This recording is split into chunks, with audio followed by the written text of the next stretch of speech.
Good afternoon on a beautiful day here in Silicon Valley. So I'm going to spend some time talking about great and what it takes to be great and how I feel like the AI opportunity, particularly the one that Eightfold is presenting, is going to lead us to another level of greatness. So first I want to start with this slide. This is a slide which is a photo of a card that my wife gave me. We've been married 37 years. And she gave me this card because every day I have the exact same routine, which is I stand in front of the mirror after getting out of the shower, and I'm getting myself psyched up for the day. So I'm getting my win attitude going. The only thing I know about the day is it's not going to go as planned. That's the only thing I know, so I'm just getting ready. And so one day my wife goes, you know, honey, I think when you look in the mirror, you see somebody different from the person that I see. And I said, honey, I don't know who you see. I know who I see. I see Denzel Washington. So this is just my way to let you know you are listening to somebody today who is completely delusional. Not partially delusional. But I think what we have in common, especially on this journey, is that we need to see the world not the way it is, but the way it can be. And that takes a bit of delusion. And this is our mission at Great Place to Work, to make sure that we help make sure that every place is a great place to work for all. And we changed our mission during the pandemic because we realized, as a couple of speakers said earlier today, the definition of place changed. Wherever a person was sitting with a smartphone, feeding a parent or a kid, or huddled in a basement or sitting on the edge of a bed, became a workplace. So we just wanted to make sure that our methodology was centered on the individual.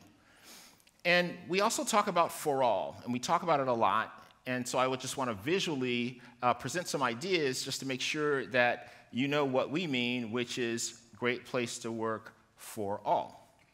We feel that a workplace should be a great place to work if you have very little hair. It should be a great place to work if you have some gray hair. It should be a great place to work if you have uniquely beautiful hair. And it should be a great place to work if, because of what you believe in, you choose to cover your uniquely beautiful hair. And it should be a great place to work if, because of the way you uniquely move from point A to point B, your uniquely beautiful hair moves in a uniquely beautiful way, it should be a great place to work for you too. So this is what we mean. Sometimes I say to a CEO, you have to create a great place to work for all. They go, all? I'm like, all. Everybody? Everybody. So it's not easy to do. It's not easy to do. But this is the opportunity and the path for greatness. And we call ourselves the global authority on workplace culture. And the thing that we measured was mentioned on the stage, trust. That's what we measure. We don't measure engagement, we measure trust. And trust has never been more important than it is now, based on a lot of things that are happening in the world politically, based on information, and how it's created and whether it's real or not, and based on artificial intelligence. Businesses are going to do business with people that they trust. Consumers are going to choose who to do business with based on whether or not they trust the entity that's providing the information. So this is what we measure. We also like to say that we wrote the book on great workplaces. That's because we actually wrote the book on great workplaces. So this is our book where we talk about our methodology and share, some customers' heroic journeys in doing this, and talk about this notion that we have, which is called for all leadership. And everything that I'm talking to you about today comes from the analytics that we collect. It's not my opinions. So last year we surveyed over 18,000 companies. This year we'll survey over 25,000 companies in every industry on earth. 15 to 18 million employees we survey every year in over 170 countries in 67 languages. So we know a lot about working people everywhere, whether they're full-time, part-time, gig workers, it doesn't matter. We collect this data, and so we get feedback and data from about 200,000 employees every single week to let us know what's going on, what people are excited about, and the experience that they're having in their workplace. And so I'll just talk about the model. I think it'll make basic sense to you, but it's also just good to have a framework of what we are measuring. We measure whether or not you feel like the person and the people you work for, whether or not you trust them. The reason we do that is the survey tells us, the analytics, that 70% of the employee experience is determined by who we work for. There was a recent Forbes study that said, who can make your day worse? Your people leader or your ex-spouse that you don't like? People were like, the people leader. So they'd rather be with an ex-spouse they don't like than their people leader. So as leaders, people leaders, which I am, the responsibility is a huge one. It's a huge responsibility. We can really make a person's day or do the opposite, and doing the opposite just isn't good for production, performance, quality, and customer service, and all those kinds of things. So the major metric that we measure is whether or not you trust the person that you work for. Do you feel like they respect you? Do you feel like they're transparent with you? Do you feel like they're fair and equitable? Do you feel like they build a team around you that you enjoy working with and that they're inspiring? So these are the things that we measure. The next thing is pride in work. Do you feel like the work that you're doing, the best feeling is to feel like I do, which is the organization can't succeed without me being great. Everyone should feel that way. You could be a receptionist. Those of us who have receptionists in our businesses, maybe greeting people or reaching out to people, in 15 seconds, your brand is affected by the experience that a customer or prospect has with that person. So it's important for that person to know how important they are. There's no little job in a company. If there is, you shouldn't have the job there. Every job has meaning, and everybody should feel like we can't be great if I'm not great. And it's a leader's responsibility to do that. And this is where a person gets that reaffirmation and they feel like their personal purpose is somehow fulfilled by the work that they do. And so you're in an organization that's going to change the world, and that's exactly what you wanted to do. Grew up in a small town or wherever, and I'm now changing the world because of the company that I work for. This is a great feeling, and we call it pride. You can wear the swag. There's some people. I have a guy, we were standing after church one day. I don't go to church a lot, so I'm not trying to send some message. But it was Easter. Okay, it was Easter. Okay? The once-a-year church, to be fully transparent. Okay? And so I was there for my once-a-year visit. And, matter of fact, the priest was like, must be Easter. Okay? But anyway, I'm standing there, and my friend works for one of the largest mortgage providers in the world. And another person comes up to him and goes, hey, anybody know where I can get a mortgage? He's like, no. He didn't have pride in the place that he worked for. Okay, he didn't want to mention it because I was like, how come you didn't mention it? No, my place sucks. So that's not a great place to work. That's what we're talking about. But this pride comes from this special meeting. And then camaraderie, teamwork. There are some people, like healthcare in particular, that will say, my boss, I love my team.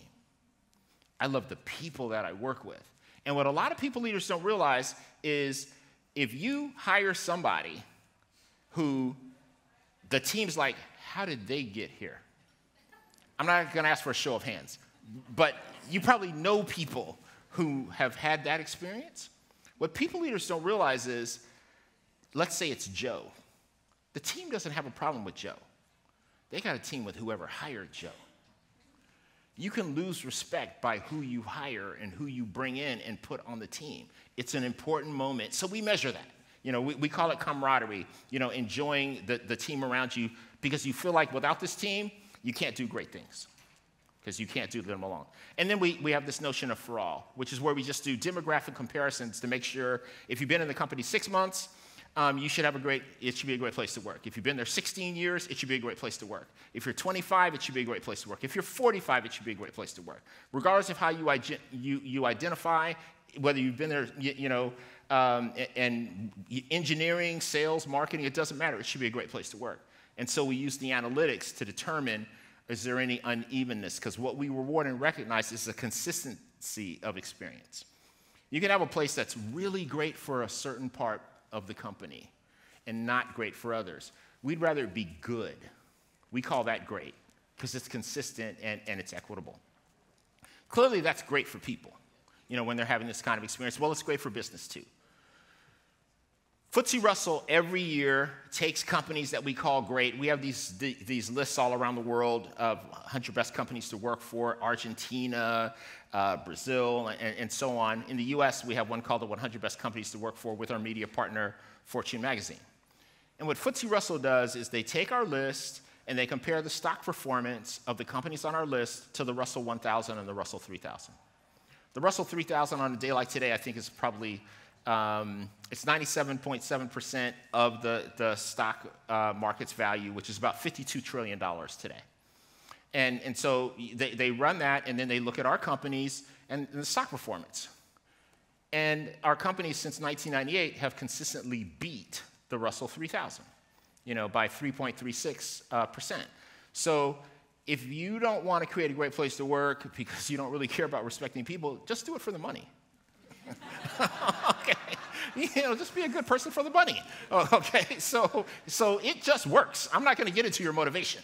It's just doing these things because they work. And there's this notion in the world like HR people aren't business people. All the HR people I know are business people. They aren't HR people, they are business people. Think about these things, and that's why we talk about these things. Because the point isn't about finding the right talent. The point is rule of 60. You know what that is? That's like a SaaS metric, sorry. Okay, EBITDA, you know what that is? Okay, everybody, okay, I know what EBITDA is. Free cash flow. These are the points because we are businesses doing business. So we should always be thinking about these things. Yeah, that's why you need the best talent.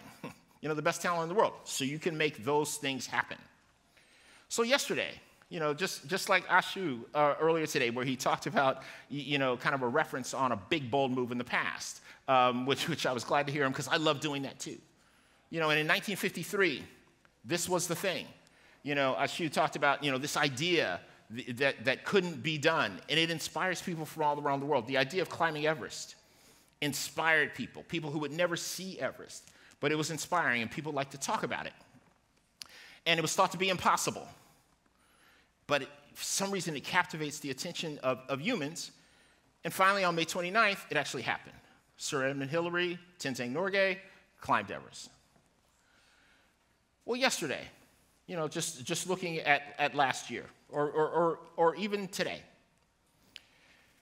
So in 2024, looking at the number of people who summit, it's like 690 people summited Everest. In its history, it's like 11,346 summits. And this is what it looks like when people are climbing Everest. I don't know about you, but it doesn't look that hard. I mean, anytime I see this many people doing something, I just think I need great gear. Okay, so if you give me great gear and oxygen, I could probably do it. Actually, I think I could probably do it. Okay, it's not as great as it used to be. There was a time that it was, but things have changed. Technology has changed. Air is lighter to carry. The gear is so much better. And then all of a sudden somebody comes out, Numal Persia, October 29th, 2019, it says, hey, climbing Everest, pff. He's like, I'm going to climb the 14 largest peaks in the world and do it in 6 months. All the great climbers in the world said, don't do it, you're on a suicide mission. It's not possible. Well, he and his team did it. It didn't look like this. It looked like this, very different. To do something bold and different. Now I know I can't do this. Okay, I'm not crazy. Okay, the other thing I think I probably could do, this is different. Because these peaks, you are climbing, you are grabbing, you are hanging. You have to be a climber, not just a mountaineer. Big difference between the two. And so as I think about today and the world that we live in, which I'm in, I run a company and have people and all the joys that brings. And I would say the way that I'm running it today is the best talent wins. Got to have the best talent. And I think about this. Now, you all know what this is, right? See, I'm in an HR group. I could say this someplace else and be like, no, what's that? Oh, it's a normal distribution. HR people are like, yep, we know what that is. We know what that is. Okay, and it doesn't give us a great feeling. Okay, it's the reason for the 10 and the 17% that were quoted earlier on this stage. We know this is how we try and sort out the performance of our people. Okay, we've got these people exceeding expectations, the people in the middle that are meeting, and then we've got the people on the far left that we hope, frankly, will go work for a competitor. Okay, I live in the real world. I don't know if this is live stream, but too late for that one. But, so don't tweet me though, okay, just take it. So I'm in the people business. This is the real world. And we know this thing is affected by bias, and it's linked to pay. You know what I'm saying?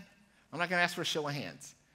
This person's performing here, but if I say they're performing here, I can get them more money, and I need to get them more money. All of a sudden, there we go.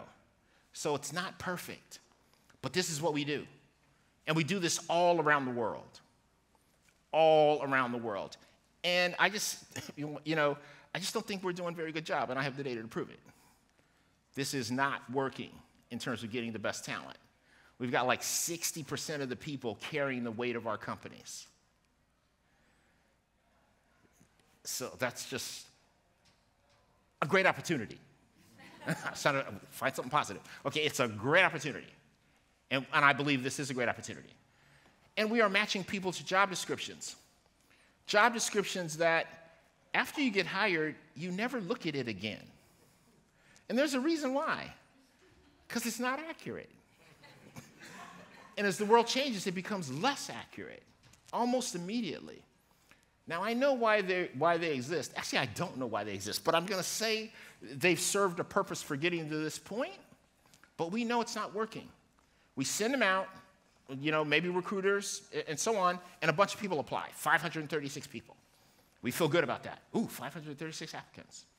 And then we go through this process based on the recruiter we know, the people we know, and the other things we do to kind of pare down that pool to like 10 people.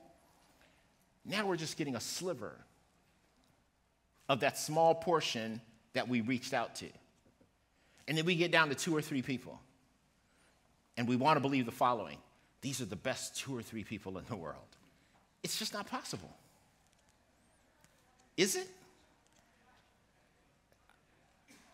People? Okay, it's just not possible. If you think about the world, it's just not possible that you can do this through the mechanisms that we are currently using, and I'm using the same ones that you are. So as we look forward, the definition of great is always changing, which is great. We know we're on the precipice of this huge change that's going to be occurring. This is $69 million, and the reason I point it out is this is the revenue that Cisco made in 1990. $69 million. Last year, they made $56 billion. That's a big change. It just slowly happens in a great company, as it grows. So I took the $56 million and I said, what if it grows at 6% a year for the next 500 years? Which, if it only grew at 6%, Chuck Robbins would lose his job. But I'm just going to make it 6%. That's going to be the revenue. Now you're like, what is that? It's 3 octillion. I had to look it up, okay, because I'm like, I don't know what it is. It's a lot of zeros. It's 3 octillion. That will happen. It's going to happen because it's already happened, if you look back at their growth, without the explosion that comes from the manifesto written by Mark Andreessen about the AI abundance that's going to come. The 3 octillion is going to happen without this. So there's a real change that is coming. And abundance is a word that Mark uses a lot, and it's a very large quantity of something. What we like to talk about at Great Place to Work is we think abundance is great, but we like it to be for everyone, not just a few people. We feel like it should be for all. And I want to talk about something called the Cody problem, which I feel is a great opportunity. There's a solution to this problem, and eightfold AI is going to provide the solution to this problem. This is Cody Coleman. Cody Coleman was born in prison. Nobody knows how it happened. I'll just stop there. He doesn't know. He never met his father. But his mother was in prison, had a lot of mental issues, and was in prison. One day, Cody is born. Immediately taken out of prison, put into the foster care system, and picked up by his grandparents, ultimately. Grew up in New Jersey, the poorest part of New Jersey. The schools that he went to were ranked 330 out of 332 schools. He would participate in school at the free food gathering to give to people in need in the community, and realized all that food was going to his house. This is the situation that he lived in. He had a dream based on an older brother that he had who was 18 years older than him of one day going to Princeton. That was his dream. And his brother provided for him, when he would come and visit, a few things. Number one was hope. He talks about how his brother provided hope. Number two was wisdom. And this is how we define wisdom at Great Place to Work. It's accumulated knowledge. But accumulated knowledge without ethics, empathy, and a sense of enlightenment, doing things for good, isn't really wisdom. It's something else. Well, we love this definition. And Cody talked about how his brother always said to him, why not? Why can't you go to Princeton? You know, and so that meant something to him. And then Cody had what Angela Duckworth calls grit, perseverance and passion. You know, that you're going to make it no matter what. You're going to keep trying. You're not going to give up, which we believe is a skill at Great Place to Work. We believe it's a measurable skill, which is going to be important in terms of the future. And this is just a shout out to Angela. If you haven't read her book, highly recommend it. Cody went on right after that message in his junior year and senior year and got straight A's. He didn't go to Princeton. He went to MIT. Okay, decent place. Met somebody as a high school trigonometry teacher, made sure he had the clothing that he needed, you know, and all his health care, kind of a guardian angel. Finished with a perfect GPA. Went on to Stanford, where he got a PhD. I think the 5th African-American PhD in computer science. So here he is, now the CEO of Coactive AI, okay, here in the Valley. And so it's an amazing story, you know, clearly an amazing person. Just after his 30th birthday, after raising his Series A, I think $14 million, found out that he was dyslexic, which he said solved a lot of confusion in his life. Because he goes, wow, okay, I wondered why my experience in life was different from other people. So had that diagnosis, and he describes his brain. He said, my brain works kind of like an airplane, and other people's works like a car. He said, so if I'm going to go from my home to the corner store, an airplane's not that useful. You know, but if I'm going to go from the West Coast to the East Coast of the United States to visit a sick family member, a car's not that useful. Both are needed. Both are needed. And he goes, here's the beautiful part. For the way my brain works, this AI work I'm doing, it's perfect. My brain is absolutely perfect for what I'm doing. I'm not saying Cody's not special, because he certainly is. But he's not the only one. How could it be possible in this huge world of 8 billion people? He's not the only one. I believe the world is full of Codys waiting to be found. This is the great opportunity. Just makes sense. And the more you learn about neurodiversity, I'm just using that one dimension of diversity, you start to understand 2 out of 5 people.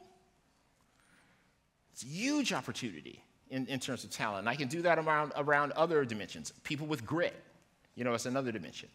So as we look forward, it's talent, the best talent optimization wins. Not this way that got us here. There's so much more that we can do. AI is helping us understand and interpret the work that people are currently doing, and most importantly, what they want to do. And what's vitally important, what they're capable of learning. Because of the change that's coming in the world. It's giving us the ability to understand talent beyond the job description or titles.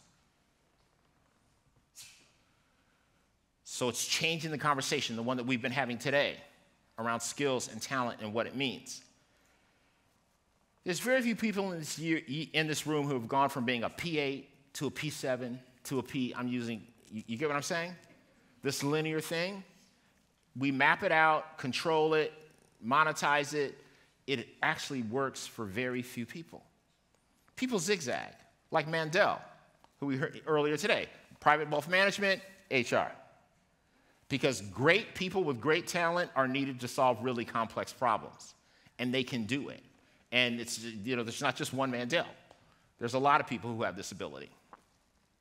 And it's a good time that this revolution that Eightfold is leading is happening, because the overall labor force participation rate is going down.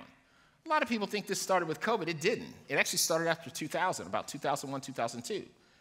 And as this wealth transfer goes from, baby boomers down to their children, which is happening at a record-setting pace, I just try and keep all that information away from my sons, okay, so that they don't think you guys aren't in that, that's not happening for you, okay? But it is happening, and people are making choices about work and when they want to work and how they want to work.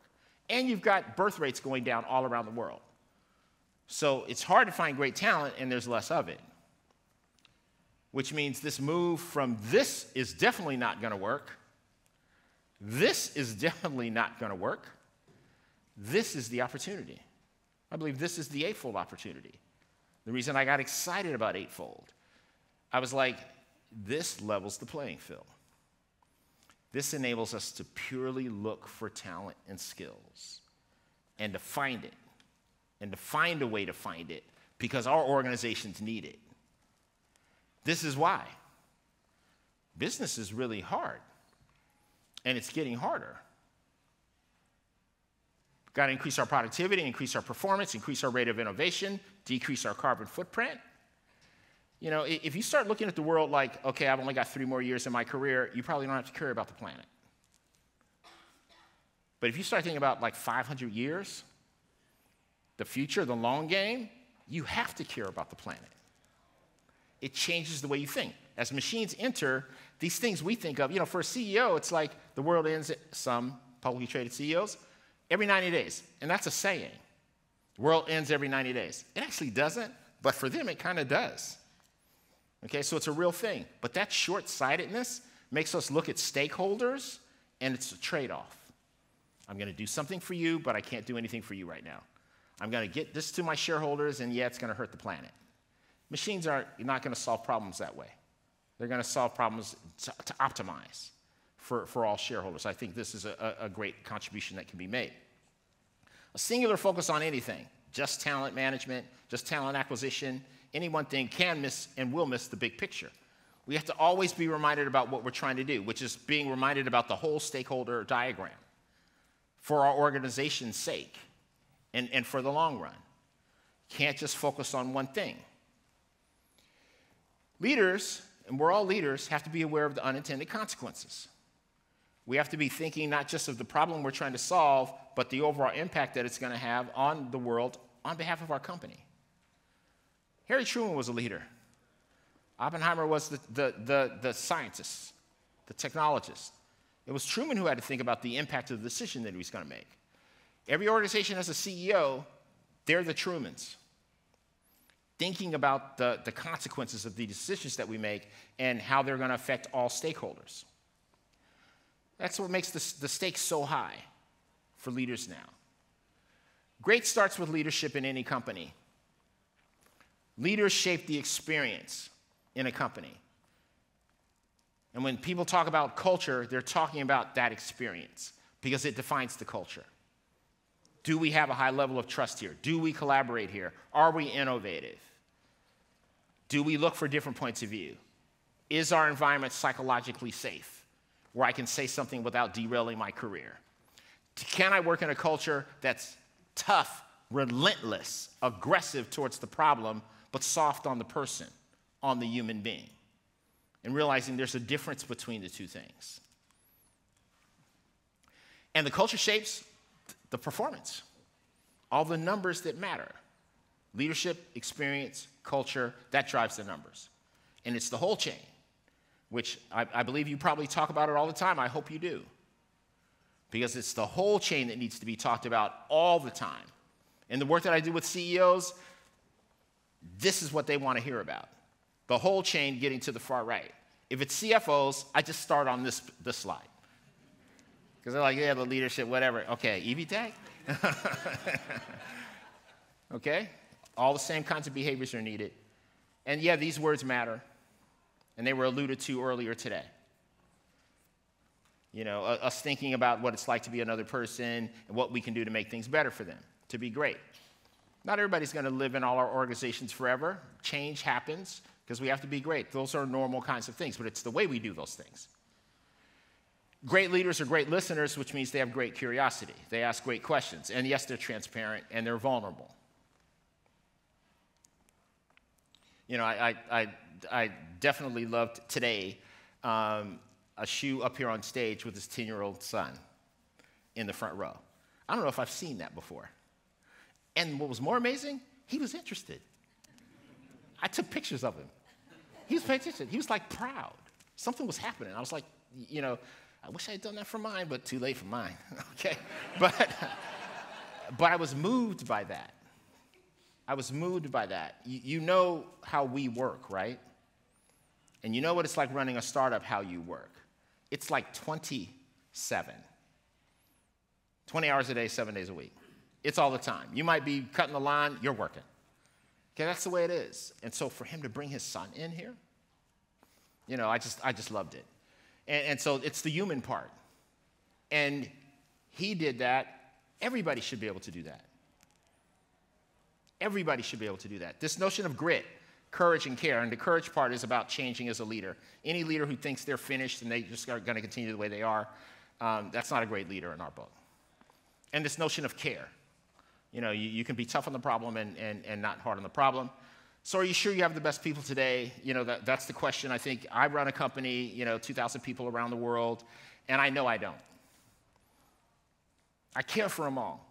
And they say it's a great place to work. They take the survey too, every 4 months. But I know I don't, because of the way I'm finding people. It's usually somebody referring somebody, you know, and those things work out pretty well, but I just know it's not possible because of the flaws in this. So I just want to wrap up with a story, just thinking about, again, this notion of the best people, and tell a story that I call the greatest diversity story rarely told. So it's 1960. There's an organization, $568 billion in the U.S. in revenue. That's about the revenue of Walmart today. These are the facts in 1960. 94% of the managers were white men. 94% of the physicians were white men. 94% of the lawyers were white men. These are just the facts. Then something happened. 2010, 50 years later, 60% of the managers, physicians, lawyers were white men. 34% of the managers, physicians, and lawyers were women and underrepresented minorities. 6% didn't identify. Revenue went from $568 billion to $14.4 trillion. You get it? Okay, those are decent numbers, right? Okay. Anybody have a guess on who this company was? Trick question. I'll save the answer. So who won and who lost? That's what people want to know. You know, is it a zero-sum game? Some people win and I lose. I don't think that's a good thing. Everybody won. Everybody won. Everybody won in terms of making money, take-home pay during that 50-year time period. Some won more than others, but everybody won. Here's a quote. In 1960, you had all these not very talented white men who were doctors and lawyers and lots of extremely talented people from other groups who were excluded. In the past 50 years, these groups have been changing places. Now, the only thing I don't like about telling this story, so I don't tell it too often, is what happens to me on Twitter and X. Okay, so don't send me any of that, because that's not my quote, it's his quote. This is Professor Charles Jones. He did the study. So I always say, tweet him. Yeah, I didn't say it. Tweet him. Okay, but these are the facts. And he says the replacement of mediocrity with talent is what accounts for the increase in GDP. So this company was the United States of America. This is when the U.S. became the economic superpower undeniably during this time. And we know the people who moved into those roles, it wasn't like they were moving into loving environments. Okay, so forget about the inclusion and belonging part. That wasn't really there. This is another thing. But this just goes to show you can think you have the best talent, as the U.S. thought in 1960, and realize, wow, there's other talent. There's other talent. So I just present the data to say, we don't know if we have the best talent. You know, stay open on that. It's all about trust. Yeah, what we've measured for 30 years because we know it matters and feels like it matters more than at any other time. It's what makes companies great everywhere around the world. And then just the importance of work, you know, just in terms of us as leaders realizing how important work is. It gives people dignity. Here's a Stephen Hawking quote. He said, work gives you meaning and purpose, and life is simply empty without it. This is a guy who was diagnosed at age 22 that he had 3 more years to live. That's what he was told. And he writes about how work saved his life. It gave him purpose and meaning, and he lived a long, fulfilling life as a result of it. I like this one from Maya Angelou. My mission in life is not merely to survive. Just don't give me universal basic income. I want more than that. But to thrive, and to do so with some passion, some compassion, some humor, and a sense of style. Not only Maya Angelou wants that, everybody wants this. This is what everybody wants. Tomorrow, the best talent optimization wins. So if you have a purpose, I know you do, or you wouldn't be in the HR field. And you know you can't do it alone, because you absolutely can't do anything great alone. I believe machines, AI, companies like Eightfold give us hope at a time that I needed it in terms of the world and the way it operates, what I see as I move around with great companies around the world, and the way that things can be. So I'm definitely an AI optimist, largely due to what I've learned from Eightfold AI. We pulled it into our work, A Great Place to Work. We're very optimistic about this opportunity for abundance for all, and we believe that we can make progress and make money too, which is what I'd love to do. Thank you very much for listening.